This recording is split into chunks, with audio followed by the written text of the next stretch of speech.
Hello, and welcome to your next step. This one is particularly interesting, and it is checking in to see what change is being asked of you. Because if you're asking for something to come into your life, often there is change involved. And we as humans are not big fans of change. So there is something different, or you would have stayed the same. So, in your manifestation, what version of you, what do you have to let go of? What identity do you have to let go of to be the new identity? So, as you were going back to that day when you claimed this frequency, this version of you that already has it, what does that version of you no longer do, no longer put up with, no longer, you know, say, do, be, or act? And what does that version of you now do? So, in the energy of change, we're letting go of the resistance. We're letting go of, and this is the hard part, it's like a phoenix. We are letting go of an identity. I think that's the biggest excitement here is you are no longer who you were yesterday. You are no longer something you haven't been before. I like to use a movie or a book as an example.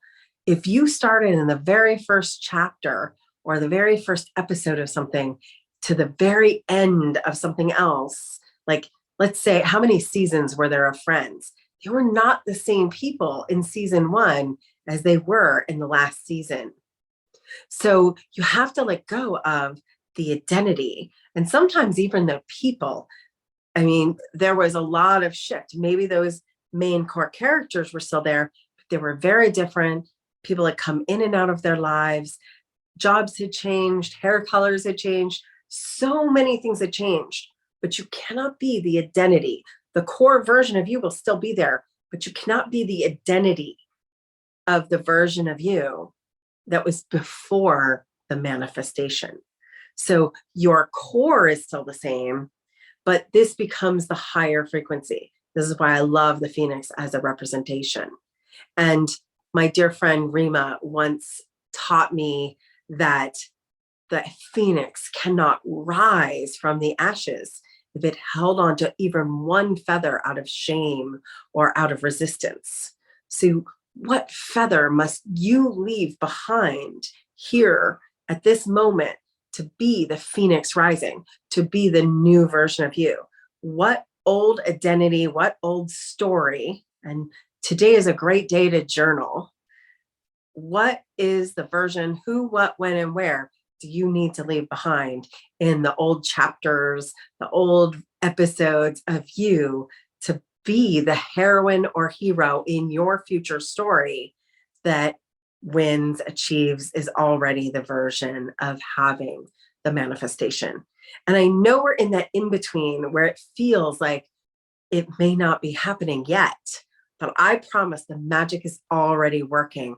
If you've gotten this far, you have really hit that point where you're claiming it. You're claiming it. This is yours now. It is done. It is done. It is done. You're so grateful and thankful that this is yours now. Now. And the version of you that is no longer is available for blah, blah, blah, blah, blah, is no longer doing these old actions, blah, blah, blah, blah, blah. And with the law of action, they're taking the action toward where they're being guided and led. So get really clear on this new identity and the one that you're leaving behind, and have just a absolutely magical day.